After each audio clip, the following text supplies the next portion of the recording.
राहुल के सेनापति ने ऑन कैमरा एक ऐसा बयान दे दिया जिसने यह बता दिया कि दरअसल आज की तारीख में असली खेल महागठबंधन के भीतर कौन कर रहा है। कलई खोल दी। अब जो खेल कर रहा है वो क्यों कर रहा है, यह भी एक बड़ा सवाल है। आज सुबह से चर्चा इस बात की चल रही है कि 10 सीटों पर फ्रेंडली फाइट होगी। आरजेडी की प्रवक्ता भी ये कहते हुए नजर आए, लेकिन राहुल के सेनापति ने सीधे तौर पर आज कह दिया कि जब मैदान में उतरते हैं ना तो फ्रेंडली जैसा कुछ नहीं होता है, सीधा मुकाबला होगा, सामने चाहे जो कोई भी हो। और फिर यह भी बताया कि कहां मामला फंसा है, किसकी वजह से फंसा है, चेयर पे कौन बैठा है। अब समझेंगे ये कि जो चेयर पे बैठा है वो मामला फंसा क्यों रहा है, यानी कि तेजस्वी यादव। नमस्कार, मैं स्वप्निल और आप मुद्दा देख रहे हैं। धनतेरस की आप सभी को ढेर सारी शुभकामनाएं।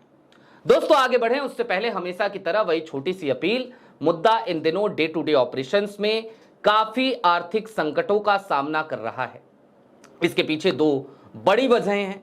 एक तरफ हमारे मेन बैंक अकाउंट का बीते कई महीनों से फ्रीज रहना, तो दूसरी तरफ हमारे 28 साल पुराने चैनल का हमसे छिन जाना।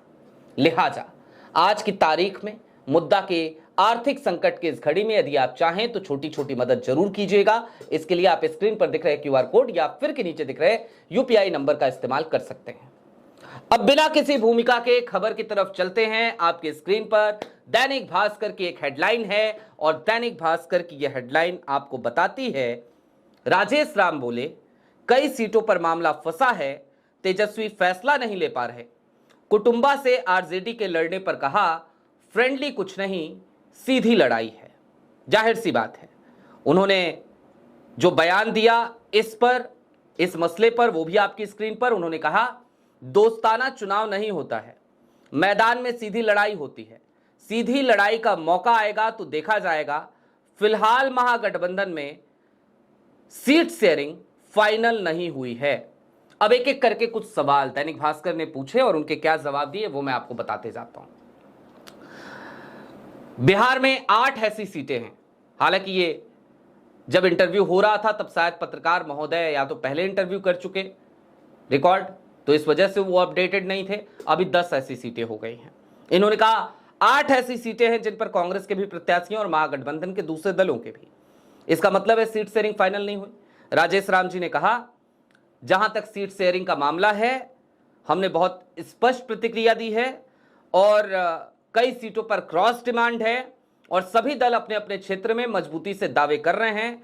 अब जो कुछ भी है वो आज या कल में आपके सभी सवालों पर विराम लग ही जाएगा। सीट शेयरिंग फाइनल होगी ऐसा कुछ नहीं कहा, उन्होंने कहा विराम लग जाएगा। इसके बाद एक महत्वपूर्ण सवाल आया, गठबंधन का फैसला कौन लेगा, क्यों नहीं हो पा रहा है। तो इस पे जो जवाब आया वो सुनने लायक जवाब है। उन्होंने कहा गठबंधन को लेकर सारे निर्णयों का अधिकार कोऑर्डिनेशन कमेटी के चेयरमैन के पास है और वे जो फैसला लेंगे वही अंतिम होगा। गेंद अब उनके पाले में है और हम सभी उनके निर्णय को मानने को तैयार है। कोऑर्डिनेशन कमेटी के चेयरमैन कौन है वो अभी आपको बताऊंगा। आगे बढ़ते हैं। एक सवाल और महत्वपूर्ण है, उस सवाल और जवाब को सुन लीजिए, फिर असली खेल समझाएंगे वो हुआ कहां है। मोदी जी भी इन्वॉल्व हैं क्या, एजेंसीज भी इन्वॉल्व हैं क्या, केसेस भी इन्वॉल्व हैं क्या, उस तरफ भी चलेंगे। कुटुंबा विधानसभा सीट से आरजेडी के दावेदार सुरेश पासवान ने एनआर कटवा लिया, क्या वहां वाकई दोस्ताना मुकाबला होगा। इस पर उन्होंने कहा दोस्ताना मैदान, दोस्ताना चौंक गए राजेश राम। फिर कहा मैदान में दोस्ताना नहीं होता, चुनाव में कुछ दोस्ताना नहीं होता। जब सीधी लड़ाई का मौका आता है तो सीधा मुकाबला ही होता है। जैसा मैंने कहा सभी निर्णय तेजस्वी जी के हाथ में हैं। इंडिया गठबंधन उनका नेतृत्व मानता है और हम उनके अंतिम फैसले की प्रतीक्षा करेंगे। फिर एक सवाल और दागा गया कि तो कब तक माना जाए कि शेयरिंग का मामला फाइनल हो जाएगा। उन्होंने कहा फैसला उन्हें लेना है, हम उनके निर्णय का इंतजार करेंगे। ये राजेश राम के बयानात थे, जवाबात थे। और इन जवाबों में, इन बयानों में एक स्पष्टता तो मुझे दिखी कि भाई कांग्रेस जो कुछ कर सकती थी कर लिया। अपनी सीटों की डिमांड बता दी, बता दिया कि ये सीटें चाहिए, और उसके बाद भी अगर इस तरीके की अड़चनें डाली जा रही हैं तो फिर इसका मतलब क्या है। और सिर्फ एक सीट बहुत कुछ क्लियर कर जाती है, बहुत सारी कहानी बता जाती है। कुटुंबा किसकी सीट है? कांग्रेस के प्रदेश अध्यक्ष राजेश राम की सीट। लेकिन राजेश राम की सीट पर भी यदि तेजस्वी यादव अपना कैंडिडेट उतारने को कमर कस चुके हैं तो इसके मायने क्या निकाले जाने चाहिए। कुटुंबा से एक बार नहीं 2 बार के विधायक रहे हैं राजेश राम, इस बार वो सिटिंग एमएलए अभी हैं वहीं से, और उनकी जगह पर उनके सामने तेजस्वी यादव अपना कैंडिडेट सुरेश पासवान को खड़ा करना चाहते हैं। तो इसका मतलब क्या है? और फिर बार बार बात आ रही थी ना, बार बार अपने बयानों में ये कह रहे थे कोऑर्डिनेशन कमेटी के चेयरमैन। तो कौन है कोऑर्डिनेशन कमेटी का चेयरमैन? जवाब है कोऑर्डिनेशन कमेटी का चेयरमैन कोई और नहीं बल्कि तेजस्वी यादव स्वयं है। यानी कि राजेश राम जी ने कहा कि देखिए हमने अपनी सारी बातें रख दी हैं, फैसला उनको करना है, और महागठबंधन में जहां जहां ये सो कॉल्ड कहेंगे हम इसे, फ्रेंडली फाइट हो रही है, ये so called friendly fight Tejashwi Yadav की वजह से हो रही है। कुछ इसी तरीके का बयान है आज राहुल गांधी के सेनापति का, राजेश राम का। ऑन कैमरा है ये बयान, कोई बंद कमरे में किसी से नहीं कहा है, ऑन कैमरा का है। राजेश राम को पता है कि किसी पत्रकार से बोल रहा हूं, रिकॉर्ड हो रहा है, सब कुछ चलेगा भी और छपेगा भी। उस वक्त भी उन्होंने सीधा मैसेज दिया।